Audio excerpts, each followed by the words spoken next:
Greetings, free thinkers. Welcome to the Hoggcast. How are you doing today? I hope you're doing fine. I certainly am. Okay, what do we have for you on today's episode? We have for you yet more TikTok insanity from the woke teachers that have infested the public school system across the Western Hemisphere. Now, this is a guy who is going to try and make the case that asking pupils in schools to behave is, quote, white supremacy. Now, this gets at the heart of... This isn't just a simple, oh look, another woke teacher has said something stupid or dangerous. This is more than that, because it highlights to you and me and anyone watching who asks questions what these woke teachers really think about non-white pupils or people, any walk of life you can think of. Because if you're saying that asking pupils to behave is, quote, white supremacy, you are then implying that pupils who are non-white therefore must not behave and must be disruptive and argumentative. That's your bias, inner bias showing. And that gets at the heart of what these wokeists are really doing. It's a form of political and ideological self-flagellation. Because they know really that they, the left, are the bigots, but they try and project it onto you and me. So let's get into this video. We've got two clips of the same guy to watch. If you haven't yet though, please like the video if you find it informative. Subscribe to the Hoggcast, hit the notification bell and share this video around. We do have now a membership scheme. We have a coffee club level and a gold club level. You can do that if you want to show your support for independent commentary channels, particularly the underdog. For example, I am the underdog. We are conservative commentators. Okay, let's go. Let's hear what he's got to say. Of Miss April's recent videos about PBIS, in which I stated that PBIS is white supremacy with the hug, and a lot of y'all wanted to know more about that, so here we go. First of all, thank you to Jack Copa, who reminded me that Dina Simmons was the first to coin this term, so thank you, Jack, so much. So if PBIS concerns itself with positive behaviors, we have to ask ourselves, okay, well, what are those positive behaviors? And it's things like making sure that you're following directions and making sure that you're sitting quietly and you are in your seat and all these things that come from white culture. The idea of just sitting quiet and being told stuff and taking... So he's saying that this guy's a teacher. That should frighten you. So he's saying that, and he's spewing this crap into your family's minds, the future generations. He's saying that sitting up straight, paying attention, and things like that are, quote, from white culture. This person is not qualified to teach. It goes further than that though, because this person is not qualified to. Of course, he's entitled to his opinion. But as a teacher, he needs to know that his opinions are going to be dangerous, especially if he's talking shite. For example, in China, in the Orient, when my people, English people, were still living in mud huts, and nobody could read, even the nobility, or what would account for nobility in the Iron Age, like Saxon kings and Anglo-Saxon warlords and that kind of stuff. In the Orient, in China, and places like that, they had education. Okay? They even had paper money back then. You don't reach such a heightened state of civilization at such an early age of human development if you don't pay attention. If you don't sit up straight. If you don't listen. If you don't behave. They didn't have police back then. Law was martial law. When a ruler wanted someone to stop, I suppose you could use the term, misbehaving, they didn't call the police. They got one of their household cavalry or the household guard to do something about it, to restore order. Okay? The reason why I'm telling you that is because people back then paid attention because they wanted to. Right? So this idea that paying attention, sitting up straight, listening to the teacher, trying to learn, isn't white supremacy, and it doesn't come from white culture. There's plenty of cultures around the world that did then and continue to do pay attention. Look at Asians, for example. How well they do in school. They do well. They get good grades, even despite the fact that they get pulled down and they have to work twice as hard on the SATs. Because they pay attention. Because they listen. Because they try. This person should not be teaching. Taking things in a passive stance is not a thing that's in with many cultures. So if we're positively enforcing these behaviors, we are by extension positively enforcing elements of white culture, which therefore... There's nothing more ridiculous than a white person talking about trying to not enforce white culture, his own so-called culture. But it goes deeper than that, because in this instance, he's talking rubbish, as we said before. There are plenty of cultures from all over the world that try hard, that want to learn, that sit up straight, that pay attention, okay? That don't act the fool. So it goes deeper than simply him being so unself-aware of himself that he doesn't realise how stupid he looks as a white person saying, oh, we need to do something about white culture. And worse, the things that he is ascribing to, quote, white culture aren't even things that we do exclusively. Things like sitting up straight. I mean, who would say that's something a part of a culture, paying attention? Who would ascribe the concept of paying attention to a particular culture? It's not a cultural thing, it's a human thing. Keeps whiteness at the center, which is the definition of white supremacy. Well, you clearly know, right? You look at this smug. This is the left. This smug, I know best face, even though he knows least. This is why so many conservatives get so infuriated.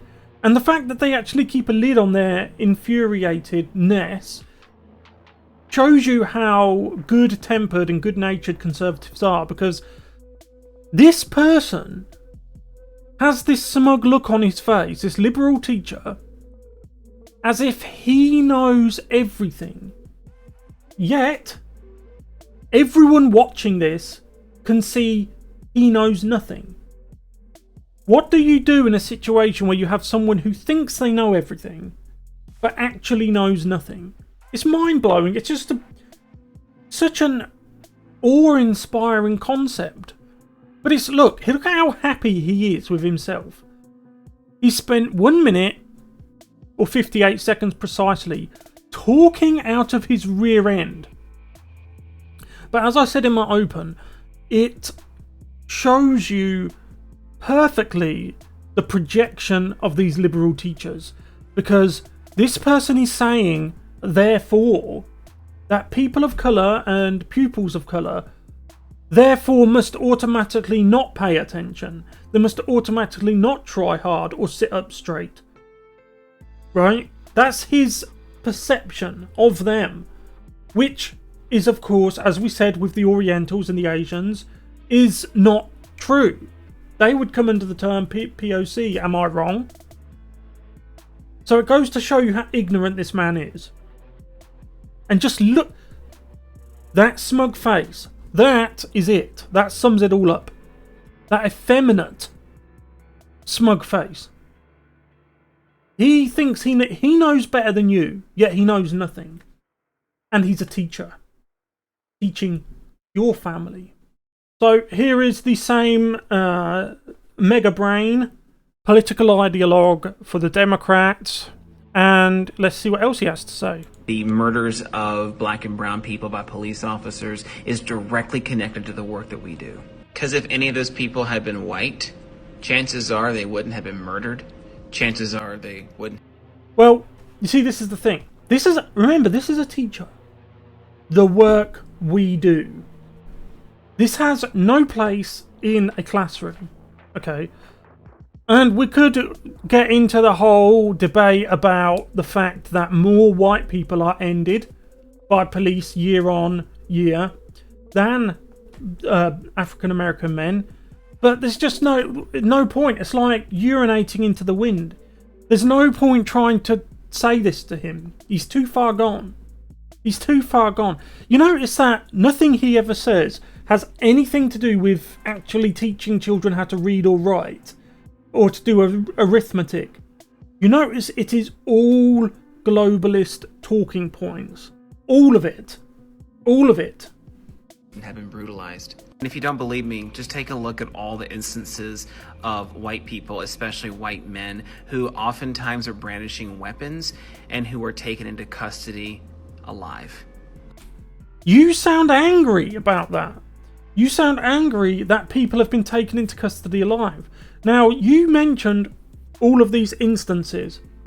Show me them. Let's see the nuance here. Let's see the incidents in question.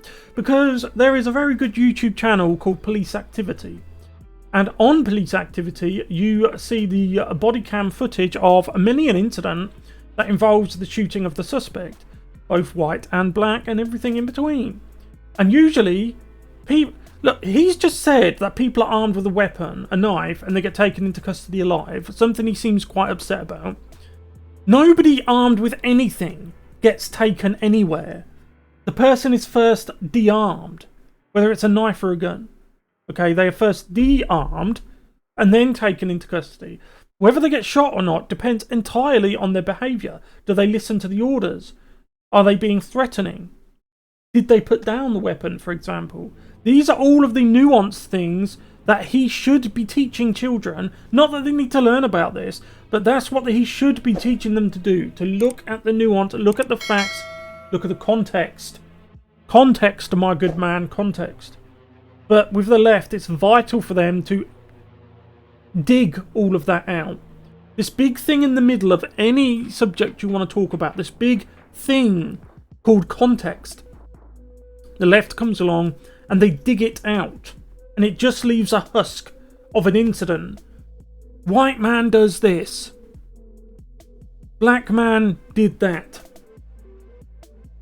You see what I'm saying? They carve out the substance of the incident. Because they don't want you to know things like that. They just want you to read the headline and get angry. So much of this is wrapped up in implicit bias, and we have incredible power to change people's biases when they are young. We have the power to change people's biases when we're young. What do you think they will change that bias to? Do you think they will change it from Democrat to Republican? From liberal to conservative? Or do you think it will all be in their direction?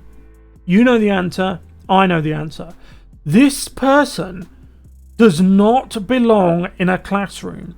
This is what I'm saying about the left. They get into positions of power and then they immediately set about making life difficult for the conservatives on campus until they either quit or they're demoted or fired, and then they replace them with people who are 100% in their image. And that's when you get things like this. This is so far removed. I'm only in my mid-30s, but when I was at school, this never happened. He would be fired immediately for this. But it's now commonplace. This person is so far removed from what a teacher should be.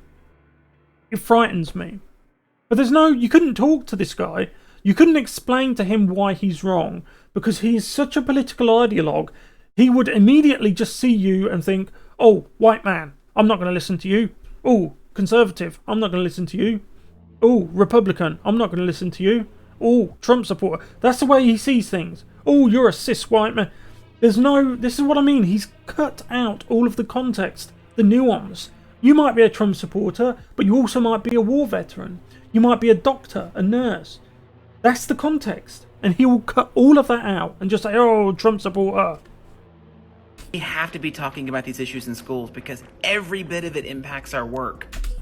No, you don't have to be talking about this stuff in school, and it does not impact your work. Unless by work you mean your attempts to propagandize and indoctrinate, like the Antifa teacher we found, or I should say Project Veritas found in California. What do you mean by your work? Give us the context. Give us the nuance. Give us the context. When you say work, what do you mean? Because you're not talking about arithmetic. You're not talking about the 3 R's. That's not what you mean. The ways in which we teach, the ways in which we interact with students, the practices and policies we have, the ways in which they're implemented. There's so much. And many of us are talking about this, and many of us are making these changes, but not enough of us are. But that's the thing with you progressives. It's never enough. It's never enough. You notice that there's no American flag in the back. There's that, you know what flag. You know what that flag is. I know what that flag is. These people are so far gone, I don't think you can reason with them anymore. They've been in an echo chamber their entire life. That's not a face I would trust. I would not trust this man at all. Anyway, look, let me know what you guys think about this guy and teaching in general, and what's happened in the education system in the Western Hemisphere, especially in the United States. I'd love to know what you think. Thank you very much for watching. If you haven't yet, please subscribe to the Hoggcast. Hit the notification bell, like the video if you found it informative, and let me know what you think down below in the comments section. Also, if you are able to, we have a membership scheme now where you can help us to keep the lights on here at this channel, help us to show a bit of gratitude. Maybe, I'm not sure if that's the right word, you know. It should be me showing you gratitude, really, but it just helps keep the channel going. Memberships, and I am incredibly grateful for all of you. Anyway, thank you for watching. I'll see you in the next one. Goodbye.